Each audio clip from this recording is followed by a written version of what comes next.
हाँ भाई देखो, कल हमने पढ़ा था इस्लाम का उदय। क्या पढ़ा था? हाँ, और थोड़ा बोला करो, आवाज नहीं निकल तुम्हारे मुंह से। इतनी गर्मी थोड़ी जितना तुम समझ रहे हो। समझ रहे हो ना तुम? नहीं दिखती गर्मी, दिखती होगी, महसूस होती है पागल। हाँ, सिर्फ महसूस होती है। सुनो, इस्लाम का उदय के बाद यहाँ एक पॉइंट आता है, अरबों का आक्रमण। कौन सा? हाँ, अरबों का आक्रमण, यानी भारत में मुस्लिम आक्रमण, मुस्लिम अटैक, अरबों का आक्रमण। बहुत बढ़िया टॉपिक है, मेडिवल हिस्ट्री का स्टार्टिंग हो रहा है, बहुत ध्यान से सुनिएगा। शुरुआती टॉपिक्स को समझना बहुत जरूरी है, क्योंकि शुरुआत खराब हो जाती है ना, तुम जानते हैं ना, फर्स्ट फर्स्ट ही होता है। First impression is last impression. समझ रहे हो ना? हर आदमी चाहता है फर्स्ट बढ़िया होना चाहिए हमारा। तो खैर, तुम्हारा तो पहले से ही बढ़िया है। सुनो, देखो, अपने हिंदुस्तान की बात कर लेते हैं, थोड़ा सा हिस्सा भारत का बना लेते हैं, ध्यान से सुनिएगा। ये मान लीजिए, ये भारत का प्रायद्वीपीय भारत है। कौन सा भारत है? प्रायद्वीपीय। बहुत ध्यान से सुनना बेटा, बहुत ध्यान से, धीरे धीरे पढ़ेंगे, कोई जल्दबाजी नहीं है, किसी का प्रेशर नहीं है हमारे ऊपर, ध्यान से सुनो। ये कौन सा भारत है? प्रायद्वीपीय। इधर वाला क्षेत्र समुद्र है, ये समुद्र है, ये भी सागर है पूरा। इससे बोलते हैं हम बे ऑफ बंगाल, बंगाल की, क्या बोलते हैं बेटा? वेरी गुड, बंगाल की खाड़ी। एक बात। दूसरी बात, नीचे इंडियन ओशियन यानी हिंद महासागर, हिंद महासागर। इधर वाला अरब सी यानी अरब सागर। कोई दिक्कत है यहां तक? नहीं। भारत में कैसे मुस्लिम अटैक हुआ और उसके पीछे क्या रीजन रहा होगा, उन बातों को ध्यान से सुनिए, उसके बाद पढ़ेंगे हम, बाद में जो चीजें पढ़नी है। ये जो इस्लाम धर्म का उदय हुआ था, जिस समय मोहम्मद साहब की मृत्यु हुई थी, इनकी मृत्यु होने के बाद इस्लाम धर्म में एक नया पद सृजित हुआ था, जिसका नाम था खलीफा। क्या नाम था उसका? खलीफा का एक नया पद बना था। हालांकि आज खलीफा का पद समाप्त कर दिया है। 1924 1924 में तुर्की का एक शासक हुआ करता था, जिसका नाम था कमाल मुस्तफा पाशा। इस पाशा ने इस खलीफा के पद को समाप्त कर दिया था। लेकिन आप सोचकर देखिए, जब ये पद बना होगा, यानी इनिशियल स्टेज में, जब प्रारंभिक रहा होगा, उस समय जब खलीफा का पद बना होगा, तो उसकी बहुत बड़ी वैल्यू हुआ करती थी। मोहम्मद साहब की मृत्यु होने के बाद अगर इस्लाम धर्म में सबसे बड़ी शक्ति कोई था, तो वो कौन था? खलीफा। खलीफा का रेस्पेक्ट इतना हुआ करता था कि खलीफा ने एक इशारा मात्र कर दिया तो समझ लीजिए जन्नत उसके कदमों में बिछा दी जाती थी। लोग इस्लाम धर्म के मानने वाले खलीफा को इतनी वैल्यू दिया करते थे। आपके दिमाग में खलीफा की इमेज एक बड़ी इमेज बननी चाहिए। ये खलीफा आदेश दिया करता था, दुनिया के तमाम देशों में मिशन भेजा करता था कि वहां जाइए, जाकर इस्लाम धर्म का प्रचार प्रसार करिएगा। और उनके डेलीगेशन, उनके तमाम टीमें दुनिया के अनेक देशों में प्रवेश करती थी। यूरोप में भी गई, एशिया में भी गई, अफ्रीका में भी गई। लेकिन भारत में अभी आने का ऐसा कोई प्रयास नहीं था। ऐसा नहीं है, जिस समय हमारा एंशिएंट इंडिया चल रहा था, उस समय भी कई बार भारत में प्रवेश करने की कई बार कोशिशें की गई, लेकिन भारत उस समय मजबूत था, भारत में कोई प्रवेश नहीं कर पाया था। अब भारत में कैसे आए, उसके पीछे क्या रीजन रहा, सुनिए जरा ध्यान से। जिस समय खलीफा हुआ करता था, उसका एक सेनापति था, उसका संरक्षक था, जिसका नाम था अल हिज्जाज। क्या नाम था बेटा? दो चार बार नाम लोगे याद हो जाएगा। क्या नाम था इसका? अल हिज्जाज। ये जो अल हिज्जाज हुआ करता था, ये आपके चाइना वाले क्षेत्र, इस क्षेत्र से ऐसे करके कुछ अपने जो जहाज था, पानी का जहाज, उसमें धन लेकर आ रहा था। ऐसे ऐसे बे ऑफ बंगाल, बंगाल की खाड़ी, हिंद महासागर से जाता हुआ ऐसे अरब सागर की तरफ से निकलते हुए ऐसे जा रहा था। अच्छा, राजधानी चेंज हो गई थी। पहले राजधानी मक्का मदीना सऊदी अरब हुआ करती थी, अब राजधानी कहां आ गई थी? इराक। और इराक की राजधानी बगदाद, यानी खलीफा जो बैठा करता था वो बगदाद में बैठा करता था उस समय। ये यहां से ऐसे होते इराक ईरान की तरफ ऐसे मुड़ रहा था। इधर आपको पता है भारत में से एक नया देश बना, जिसका नाम क्या है? पाकिस्तान। ये पाकिस्तान का कुछ ऐसे विस्तार बन जाता है भारत की सीमाओं से लगा हुआ। ऐसे एक पूंछ है इसकी, ये कुत्ते की तरह लटकी हुई, यहां से ऐसे आएगा। उस समय मैंने बताया था, अगर तुम्हें याद है पिछली क्लास में क्या बताया था, जिस समय भारत में ये अरब आक्रमण होता है, उस समय भारत में एक शासक शासन किया करता था, जिसका नाम था चच। क्या नाम था उसका? एक चच नामक ब्राह्मण था। ये कौन था? विद्वान भी था, धर्मनिरपेक्ष, सेकुलर, स्टेट हुआ करता था इसका। धर्मनिरपेक्ष राज्य था, बेशक ब्राह्मण था, लेकिन सभी धर्मों को न समान वैल्यू से देखा करता था, बहुत समानता के साथ देखता था। वहीं चच नामक ब्राह्मण जो हुआ करता था, इसका एक बेटा था जिसका नाम था दाहिर। क्या नाम था? दाहिर। और इस दाहिर को इसने अपने बेटे को सिंध का राजा बना दिया था। ये जो पाकिस्तान वाला क्षेत्र पड़ता है, अटक वाला क्षेत्र पड़ता है, इस सिंध का क्या बना दिया था? राजा बना दिया था। और ये सिंध का राजा कौन बन गया था? दाहिर।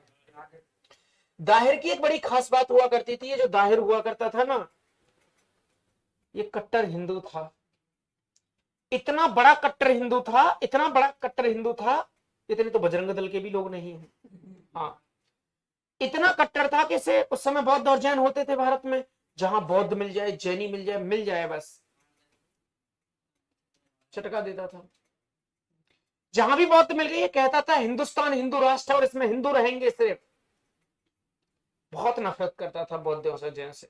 और जहां बौद्ध जैन भिक्षुक बेचारे मिल जाते थे, लपेट देता था। जब भी मनाता था लपेट देता था। तो इस बात से ना चच नामक ब्राह्मण था ना, नाराज रहता था, अपने बेटे को बहुत समझाया करता था। बोले आप एक राजा हैं, धर्मनिरपेक्ष राज करिए, ऐसे राज्य नहीं चलता। लेकिन ये मानता नहीं था। और जब चच नामक ब्राह्मण ने ज्यादा हद पार कर दी इस पर कंट्रोल करने की, तो दाहिर को गुस्सा आ गया, इसने अपने पिता को ही चटका दिया। यानी सिंध का राजा जो दाहिर था, उसने किसको मार दिया? चच। ज्यादा भी बोलना कभी कभी नुकसानदायक हो जाता है, समझ रहे ना तुम? हाँ, ये चच नामक राजा जो हुआ करता था, इसी को इसने मार दिया। यानी अपने पिता को मारने के बाद समस्त हिंदुस्तान का राजा बन गया। अब सब कुछ इसके कंट्रोल में था, लेकिन लोग दुखी थे, बौद्ध और जैनी। बोले अब तो पूरे हिंदुस्तान का राजा बन गया, अब नहीं छोड़ेगा। बेचारे छिपकर रहते थे, अपने उपदेश देते थे, आराम से शांति के प्रतीक बने जा रहे थे। लेकिन शांति का कुप्रतीक जो बन रहा था, वो कौन बन रहा था? दाहिर। अब इसकी बात सुनिएगा। जिस समय ये यहां से जा रहा था, कौन? अल-हिज्जाज यहां से जा रहा था, रात्रि हो गई थी बेचारे को। हिंदुस्तान की एक और बड़ी खास बात हो गई थी कि जब ह्वेनसांग भारत आया था, तो उसने एक पुस्तक लिखी थी, इसका नाम था सी यू की। और उसने उस पुस्तक में हिंदुस्तान की, हिंदुस्तान के नागरिकों की, हिंदुस्तान के राजाओं की कुछ ज्यादा ही गर्व की बात कर दी थी। बहुत तारीफ के पुल बांध दिए थे। ह्वेनसांग ने कहा था, हमने दुनिया में देश तो बहुत देखे, लेकिन हिंदुस्तान जैसा न देखा। राजा तो बहुत देखे, पर हर्ष सा न देखा। प्रजा तो बहुत देखी, लेकिन हिंदुस्तान सी प्रजा न देखी। देश तो बहुत देखे, लेकिन हिंदुस्तान न देखा। हमने सब कुछ देखा, पर तुम सा न देखा। ये इनकी बड़ी खास बात हुआ करती थी। ऐसे तो भारतीय जो थे ना, उन्हें गर्व हो गया था अपने आप पर। अब कोई आपको वैसे ही आकर कहे, मनीष क्या पढ़ाते हैं यार, एकदम एकदम एकदम समासा बन जाता है। फिर हम नहीं रहेंगे, है ना? हम नहीं रहेंगे, फिर हम हमसे क्या हो जाएंगे कुछ पता नहीं है। तो चीजें ना ज्यादा बड़प्पन नहीं होना चाहिए, लिमिट में होनी चाहिए। हिंदुस्तानी अपनी लिमिट को क्रॉस कर गए थे। उन्हें लगने लगा था हिंदुस्तान, देखो हिंदुस्तान ने कहा है तो सच कहा है, दुनिया में हमारा जैसा देश नहीं, हमारी जैसी प्रजा नहीं, हमारे जैसे राजा नहीं है, तो हमें काहे का डर। ये बेचारा अल-हिज्जाज तो था, इसे पता नहीं था कि हिंदुस्तानी ऐसे भी हैं। ये यहाँ से आराम से जा रहा था, इससे बेचारे को कोई मतलब नहीं था। सच बात तो ये है, ये यहाँ से आराम से ऐसे जा रहा था धीरे धीरे। और कुछ हिंदुस्तानी युवक जो थे, अपनी नाव में घूम रहे थे, सैर सपाटा कर रहे थे, इवनिंग नाइट मना रहे थे। हाँ, भाई साहब यहाँ से घूम रहे होंगे, ऐसे मार रहे होंगे बियर सियर, जो कुछ भी चलता होगा उस समय, ऐसे कुछ तो होगा। पागल आदमी, सोमरस तो होगा। सुनिए, यानी कुल मिलाकर ऐसे यहाँ होकर घूम रहे थे। जैसे इन्हें देखा कि जहाज जा रहा है, जहाज का मतलब है भाई बड़ा जहाज है, कोई बड़ी बेशकीमती चीज जा रही है। बस फिर क्या था, जितनी भी नावें थी लगा दी सामने। जैसे ही सामने नावों को लगाया, अल-हिज्जाज बाहर निकल कर आता है। बोले कौन हो रे तुम? बोले इंडियन है हम। बोले हाँ इंडियन हो तो क्यों रोका? बोले लूटेंगे जहाज को। बोले तुम्हें पता है मैं कौन है? बोले कौन है? अल-हिज्जाज ने कहा कौन हो तुम्हें पता है? लोगों ने कहा कौन है? बोले अल-हिज्जाज। तो अल-हिज्जाज तो बोले पता है वो खलीफा है ना। कौन खलीफा? अरे वो इस्लाम धर्म का सबसे बड़ा खलीफा। बोले कौन खलीफा? चल बाहर आ। लपेट दिया, बाहर लिया। जितने भी लोग थे इस खलीफा, इसके अल-हिज्जाज के साथ, सबको लपेटा। भाई खूब पीटा, जितना मन था। जब भी मुंह निकालता तभी खींच के पड़ता था, खींच के। कुल मिलाकर बात ये थी, इन्होंने गलत किया था, ऐसे नहीं करना चाहिए था, ये मार्ग था भाई, वाटर मार्ग। वे था, आपको ऐसा नहीं करना चाहिए था, मार्ग को क्यों रोक सकते हो। और उसने क्या किया, पूरे जहाज को लूटा और उनमें खूब पिटाई लगाई, अलग जहाज को तो खूब चटकाया था, इनको खूब मारा पीटा। मारा पीटने के बाद अपना सामान लेकर भाग गए। ये नहीं गया अलज्जाज यहां से, बोले पिट तो गए ही हैं, इंतजार करते हैं सुबह का। जैसे ही मॉर्निंग हुई और जैसे ही सुबह सुबह का सूर्य निकला, निकलने के बाद इसने देखा यहाँ का राजा कौन है। बोले राजा तो यहाँ है, सिंध का राजा कौन है, दाहिर। बोले दाहिर के दरबार में चलते हैं। कपड़े फटे हुए थे। सिंध के राजा दाहिर के पास पहुंच गए। दाहिर से जाकर कहा, महाराज तुम्हारी क्षेत्र में ना चोरी हुई है, हमारे यहाँ इस अरब सागर में क्षेत्र में लूटा गया है हमको। बोले किसने लूटा। बोले तुम्हें पता होगा किसने लूटा। बोले हमें ना पता भाई सब किसने लूटा। और वास्तविकता तो यह है बेटा, सिंध के राजा दाहिर को नहीं पता था किसने लूटा है। दाहिर को बिल्कुल नहीं पता था किसने लूटा है। बोले भाई साहब तुम राजा हो, तुम पता लगाओ। बोले हाँ हम पता लगाएंगे। अब अलिज्जा तो उल्टा पड़ गया, बोले तुमने लुटवाया है, तुमने किया है। दाहिर कहे भाई नहीं लुटवाया हमने। बोले नहीं लुटवाया। दाहिर भी तो कम पागल थोड़ी था। अब बहुत देर उसे बोलते बोलते, बहुत देर हो गई बोलते बोलते, दाहिर ने कहा हाँ हमने लुटवाया, बता क्या करेगा तू। बोले तुम्हें पता है मैं कौन हूं। दाहिर ने कहा कौन है। बोले खलीफा। बोले तो कौन है, खलीफा। बोले तो हम नहीं जानते किसी खलीफा वलीफा को, भाग यहां से निकल। अलिज्जाज कहकर गया था आऊंगा एक दिन हिंदुस्तान, मैं ना आऊंगा तो कोई दूत आएगा। और जो तुम्हें इतना ज्यादा गर्व है ना हिंदुस्तान पर, देखना एक दिन कैसे मिलेगा। अलिज्जाज बेचारा यहां से चला, सीधा पहुंचा बगदाद। कहां पहुंचा, बगदाद। जैसे ही पहुंचा, अलिज्जाज तो उत्तराधिकारी था खलीफा बनने का। इतने बड़े व्यक्ति को भारत में पीटा गया था, वो बेरहमी से मारा गया था। वो बेचारा मना कर रहा है फिर भी उसे मारे जा रहे हैं। उसे पीटा गया था, सोचकर देखिएगा। अब जैसे ही वहां पहुंचा, तमाम लोग जो समुदाय थी, कम्युनिटी थी पूरी की पूरी, सब में गुस्सा आ गया। बोले हिंदुस्तान से हम बदला लेंगे चाहे कुछ भी हो जाए। सबके सब तैयार हो गए हिंदुस्तान से बदला लेने के लिए। भारत से कोई विशेष दुश्मनी नहीं थी इनकी, समझिए बात को। भारत से इनका कोई मतलब नहीं था, बस एक छोटी सी घटना ने पूरे भारत को झकझोर देगी, देखना जरा। उस समय सिंध का राजा दाहिर था, जो पूर्णतः पूर्णतः कट्टर हिंदू था। सभी के सभी वहां टीम मेंबर जो हुआ करते थे, नेतृत्व करने वाले लीडर हुआ करते थे, सबने संकल्प ले लिया, बोले हिंदुस्तान को जीतने के लिए हम चलेंगे। अलिज्जाज देख रहा था कौन हो सकता है जो हिंदुस्तान को जीत सकता है। इससे पहले 4 बार आए थे हिंदुस्तान, पराजित होकर चले गए थे। हिंदुस्तान को जीतना इतना आसान नहीं था। मात्र 17 वर्ष की उम्र का एक लड़का, मात्र 17 वर्ष की उम्र थी, जिसका नाम था मोहम्मद बिन कासिम। क्या नाम था इसका, एक लड़का था जिसका नाम था मोहम्मद बिन कासिम, मात्र 17 वर्ष का था। और ये जो अलिज्जाज हुआ करता था, इसका भतीजा था मोहम्मद बिन कासिम। इसने कहा चाचा बहुत हो गया, इन सबको छोड़िए, मैं हिंदुस्तान को विजित। मात्र 17 वर्ष का लड़का हिंदुस्तान को जीतने का संकल्प ले लेता है। आज जैसा हिंदुस्तान नहीं था रे, इतना छोटा सा हिंदुस्तान नहीं था। पाकिस्तान हिंदुस्तान था, अफगानिस्तान हिंदुस्तान था, म्यांमार हिंदुस्तान था, बांग्लादेश हिंदुस्तान था, नेपाल हिंदुस्तान था, तिब्बत हिंदुस्तान था, भूटान हिंदुस्तान था। ये देश नहीं था, महादेश था। इतने बड़े देश को जीतने के लिए मात्र एक 17 वर्ष का लड़का संकल्प लेकर निकला था। 711 ईस्वी, शुरुआत कर रहा हूं, ध्यान से सुनना अटैक की। 711 ईस्वी में मोहम्मद बिन कासिम भारत के लिए निकल पड़ा। और याद रखिएगा, बहुत सी किताबों में 712 लिखा हुआ है, 712 में अटैक हुआ था, लेकिन इसने भारत में कब प्रवेश किया था, 711 ईस्वी में। 711 ईस्वी में ये भारत में प्रवेश कर जाता है, एक फिलोसफर बनकर आता है। ये जितना ज्यादा युवा था उतना ही ज्यादा बुद्धिमान था। ये जानता था कि पिछले 3 बार हमने भारत पर अटैक किया है, लेकिन भारत को जीत न सके। ऐसी क्या बात है, हिंदुस्तान में जाकर कमियों को देखना चाहिए। यह फिलोसफर बनकर, एक दार्शनिक बनकर भारत की सीमाओं में प्रवेश कर जाता है। जैसे ही भारत में आया, दार्शनिक बनकर कुछ लोगों के साथ आया और धीरे धीरे धीरे धीरे सभी लोगों को भारत में बुलाता रहा। उसने भारत का भ्रमण किया, भारत दर्शन किया, बहुत अच्छे से भारत की प्रजा को समझा, भारत के नागरिकों को समझा, भारत के राजाओं को समझा। उसने देखा कि अगर हिंदुस्तान को जीतना है तो दाहिर को तो मारना ही पड़ेगा। दाहिर की कोई कमजोरी न थी एक को छोड़कर। वो कमजोरी क्या थी, वो उसकी एक कमजोरी थी कि वो धर्मनिरपेक्ष राज्य नहीं कर पा रहा था। वो कट्टर हिंदू था, वो बौद्ध और जैनियों को तो देख नहीं सकता था। बौद्ध और जैनी तो जहां से मिल जाते थे ना, वहीं उन्हें जेल में डाल देता था या मार देता था। इसने देखा कि भारत में अगर कमी है, मैं बता रहा हूं ना, हिंदुस्तान कब कब लुटा, जब जब लुटा, जब धर्म के नाम पर और जाति के नाम पर उसे तोड़ा गया। और ऐसा ही हो रहा था। आज के बाद देखेंगे हिंदुस्तान कटता चला जाएगा, बिखरता चला जाएगा, सिर्फ दो वजह से, एक जातिवाद से और एक धर्म के अनुसार।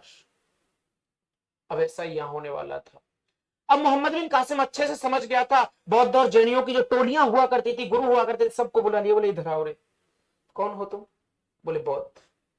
बोले तुम कौन हो? बोले हम मोहम्मद बिन कासिम फिलोसफर हैं हम। फिलोसफर का काम क्या होता था पता है तुम्हें? क्या काम होता था फिलोसफर का? फिलोसफर का काम था लोगों की सुरक्षा करना। सुरक्षा नहीं करने का मैं कह सकते हम, लोगों की सहायता करना, क्या अच्छा है क्या गलत है उसे बताना। बौद्ध जैनियों को बुला लिया और बौद्ध जैनियों से कहा, अरे ये तुम्हें रोज मारता है, रोज पीटता है, तुम एक काम करो ना, तुम हमारा साथ दीजिए, तुम सब मिलकर मेरा साथ दीजिए, मैं सिंध के राजा दाहिर को मारूंगा और तुम में से ही किसी एक को क्या बना दूंगा? शासक बना दूंगा।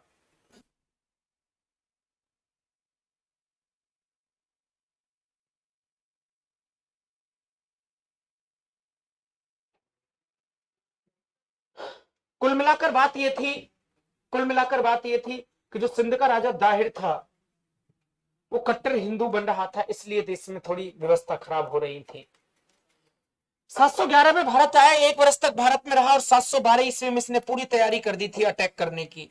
712 ईस्वी में, अब ध्यान से सुनिएगा, 712 ईस्वी में मोहम्मद बिन कासिम के नेतृत्व में अरबों ने पहला सफल आक्रमण किया।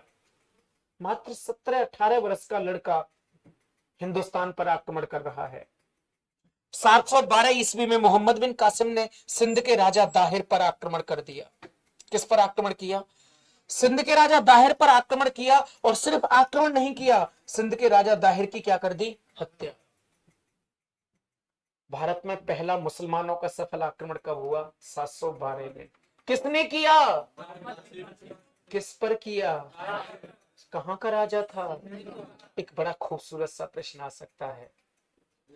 जब मोहम्मद बिन कासिम ने सिंध के राजा दाहिर पर आक्रमण किया था तो उसकी सहायता किस समुदाय ने की थी?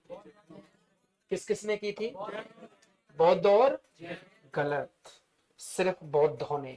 सिर्फ किसने की थी? जैनियों ने समर्थन दिया था प्रारंभ में, लेकिन जब इसने अटैक किया वो पीछे हट गए, उन्होंने कहा नहीं हम नहीं करेंगे। सिर्फ आंसर क्या करोगे? बौद्ध।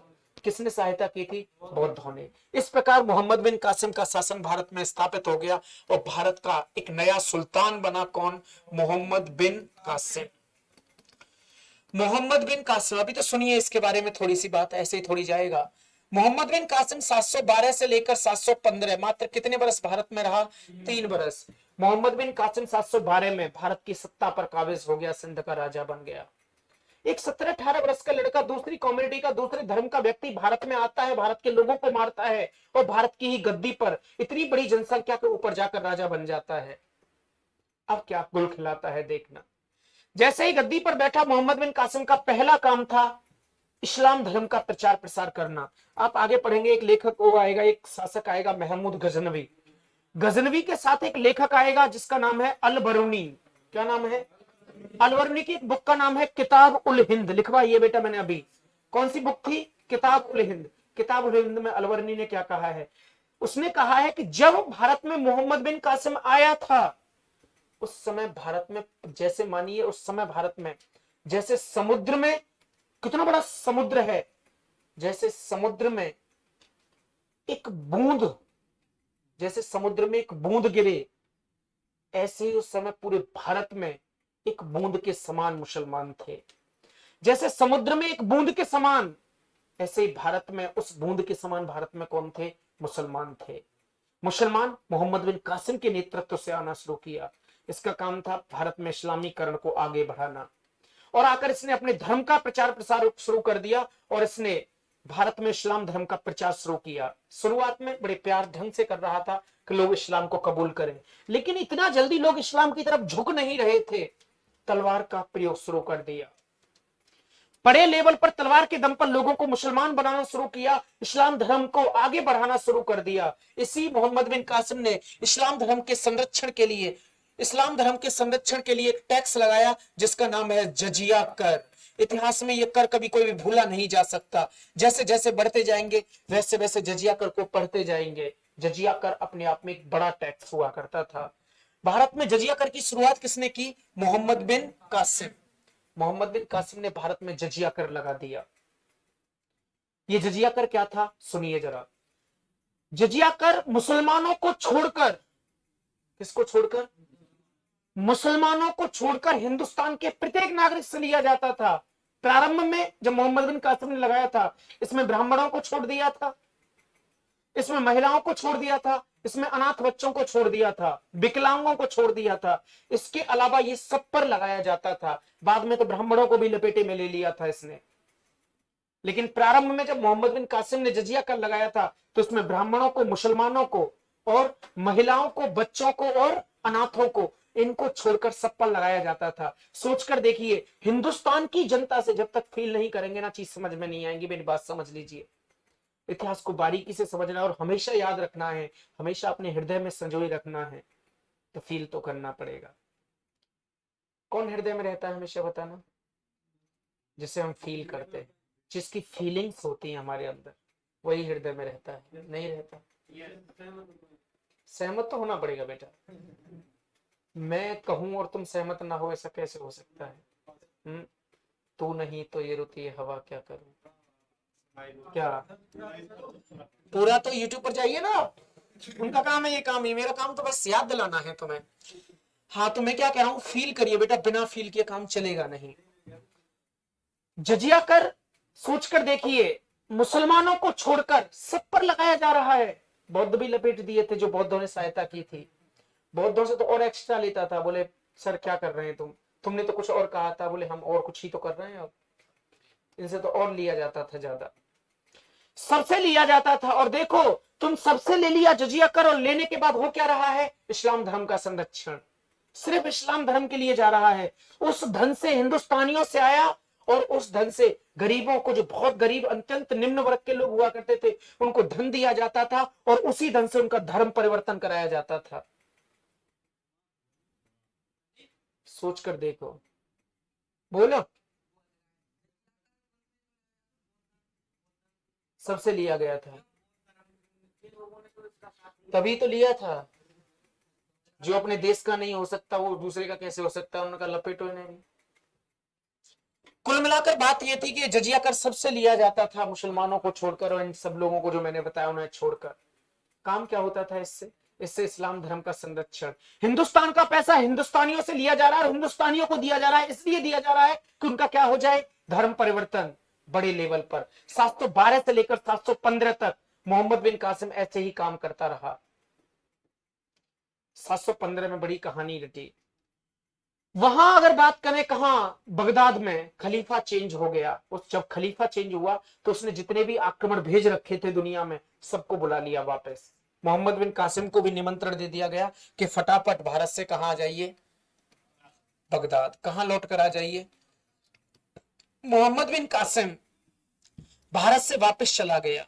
कब गया? 715 में।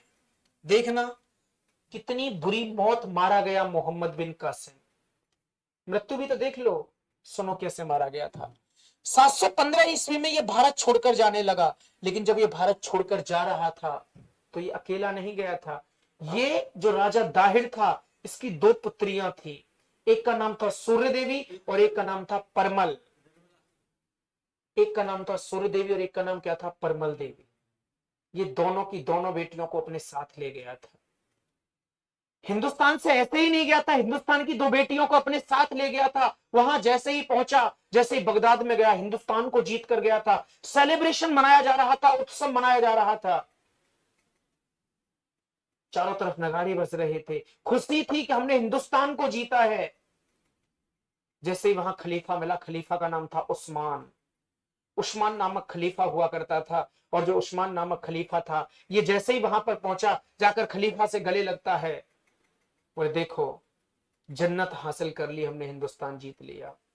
खलीफा बहुत प्रसन्न हुआ। तब मोहम्मद बिन कासिम कहता है, मैंने हिंदुस्तान को जीता है, इसलिए उपहार में आपके लिए मैं कुछ लेकर आया हूं। खलीफा ने कहा क्या लेकर आए हैं? बोले देखो ये हिंदुस्तान की दो बेटियां हैं, इन्हें मैं तुम्हारे लिए स्पेशली ऑफर में लेकर आया हूं। ऐसे कहता है मोहम्मद बिन कासिम हिंदुस्तान की बेटियों से। जैसे ही यह कह देता है, और ये उन दोनों बेटियों को छोड़कर खलीफा के पास बाहर चला जाता है, जहां क्या मनाया जा रहा था, उत्सव मनाया जा रहा था। आराम से जाकर आनंद करता है, नृत्य करता है, डांस करता है, शराब पीता है, जो कुछ भी होता है वो करने लग जाता है। इधर ये दोनों बेटियां खलीफा के सामने खड़ी थी। उन्होंने मकसद बना लिया था, जिसने मेरे पिता को मारा है, जिसने मेरे राष्ट्र को लूटा है, बदला तो लेना पड़ेगा। मरना तो है ही, जब दूसरे देश में आ ही गए हैं तो। खलीफा जैसे उन दोनों बेटियों की तरफ बढ़ा, उन्होंने कहा रुकिए। बोले हाँ बताइए क्या हुआ। बोले मुझे उपहार में दे रहे हैं ये तुम्हें पता है इस उपहार का इस मोहम्मद बिन कासिम ने बहुत साल पहले ही उपभोग कर लिया है। ऐसा शब्द बोला ही था। पता है खलीफा कौन था? खलीफा उस समय की सबसे बड़ी शक्ति था। खलीफा से दगाबाजी, खलीफा से झूठ बोलना अपने आप में मौत को बुलावा देना था। जैसे ही खलीफा ने यह सुना, दंग रह गया, लाल पड़ गया चेहरा। कुछ भी मोहम्मद बिन कासिम से पूछा तक नहीं, उन दोनों बेटियों की बातों पर विश्वास कर लिया। खलीफा बहुत अहंकारी भी हुआ करता था, उसे लगता था सब कुछ मेरे ही हाथ में है, और इसने कुछ नहीं पूछा। और इसने क्या किया? सबसे पहले एक बैल मंगाया। क्या मंगाया? एक, जानते हो ना, इसने एक बैल मंगाया। मान लीजिए ये बैल है, ये इसके पैर हैं भाई साहब। हाँ ठीक है, कुछ भी सही, ठीक है, ये बैल है। कछुआ बना दिया हमने। सुनो, ये क्या है? बैल है, मान लो ये बैल है। इसने क्या किया? वो अपनी खुशी मना रहा है, उससे कोई मतलब ही नहीं है। मैं बता रहा हूं कितनी बुरी मौत मारा गया था मोहम्मद बिन कासिम। ये जो बैल था, ये बैल था, क्या था ये जो बैल हुआ करता था, इसने क्या किया? जिंदा बैल था, जिंदा। इस जो बैल था, इसकी यहां से जो चमड़ी हुआ करती थी, यानी कि इसकी जो स्किन थी, खाल थी, उसे यहां से कटवाया। सोच को थोड़ा फील करो, जब तक महसूस नहीं करोगे याद नहीं होगा। मैंने कितनी बार कहा है, जिसे महसूस करते हैं वही हमेशा याद रहता है। ऐसे समझिए, ये ऐसे पकड़ी, ऐसे पकड़ ली खाल, और इसे ऐसे खींच लिया। खींचो, एक तरफ से खींच लिया और नीचे रख दिया। रख दिया नीचे, हाथ रपट रहे, हाँ खींच लिया नीचे। अब इसके अंदर क्या निकलेंगी? मांसपेशी, मांस, हड्डी वड्डी तो निकलेंगी। बस फिर क्या था, इसके अंदर जितना ही मांस पास था सब बाहर निकलवाया। निकालो निकालो, हाँ खून तो निकलेगा ही। ऐसे निकाल के बाहर फेंक दिया, सब निकाल। अब तो मर गया बैल, तो मरना ही मरना था। मांसपेशी सब बाहर हो गई, हड्डी वड्डी निकाल दी भाई साहब, उस आदमी की तोड़ दी। यानी कुल मिलाकर ये सब बाहर हो गया। अब वहां मोहम्मद बिन कासिम आनंद ले रहा था, खुशियां मना रहा था। उसकी पट्टी बांध दी आंखों पर, मुंह बंद कर दिया, और लेकर आए, हाथ पैर बंद किए, और लाकर उसे पूछा तक नहीं, उसे लाया और इसके अंदर डाल दिया। जैसे अंदर डाला, इस स्किन को यहां से उठाया, ऊपर लगाया, और उसे क्या करवा दिया? सिलवा दिया। ऐसे सोच कर देखो, उसके अंदर, कहा? बैल के अंदर ऑक्सीजन की मात्रा कम होती गई, CO2 की मात्रा बढ़ती गई, दम घुटने लगा। इतनी बुरी मौत, तड़प तड़प के उस बैल की त्वचा के अंदर बड़ी बुरी मौत मरा। कौन?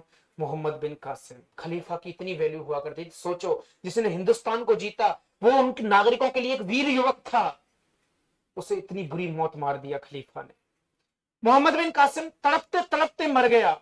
जैसे ही ये मरा, ये जो दो बेवकूफ लड़कियां थी हिंदुस्तानी, ये हंसने लगी। इतनी तेज हंसने लगी, इतनी तेज हंसने लगी। खलीफा ने देखा, बोले हंस क्यों रही हो? बोले हमने झूठ बोला था तुमसे। क्या बोला था? हमें तो बदला लेना था अपने माता पिता का, हमें तो बदला लेना था अपने देश का।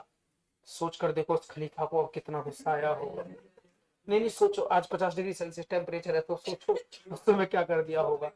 इतना गुस्सा आया, इतना गुस्सा आया। इन दोनों जो बेटियां हुआ करती थी, इनके हाथ बंधवा दिए, और रस्सी रस्सी ली, और घोड़े पर बिठाए घुड़सवार को खींचा। उस रेगिस्तान में तब तक खींचते रहे, खींचते ही रहे, 2-3 दिन तक खींचते रहे। उसकी हड्डी हड्डी दोनों की क्या नहीं हो गई? अलग नहीं हो गई। ये दोनों बेटियां शहादत को प्राप्त हुई, लेकिन मोहम्मद बिन कासिम की क्या हो गई? मृत्यु। इस प्रकार भारत में पहला सफल आक्रमण हुआ था अरबों का। ज्यादा कुछ हमें इसमें पढ़ना नहीं है, इतना बहुत है। कुछ फैक्ट चीजें हैं जो मैंने नहीं बताई, उन्हें आप लिख लेना। और सुनिए जरा ध्यान से दूसरी बात, ये तो अरबों का आक्रमण हुआ है अभी, अब तो शुरुआत हुई है। ये तो फिल्म का एक क्या है? ट्रेलर। फिल्म तो अभी, वो कल पता चलेगी तुम्हें, जब हम कल पढ़ेंगे महमूद गजनवी। कौन पढ़ेंगे? महमूद, भारत पर लगातार 17 बार आक्रमण करने वाला शासक महमूद गजनवी। एक एक थ्योरी को, उसको कंसेप्ट को समझेंगे। अब तुम एक काम करो, बहुत हो गया तुम्हारा इंतजार करते करते, लिख लो। लिखो फटाफट, करो लिखना शुरू।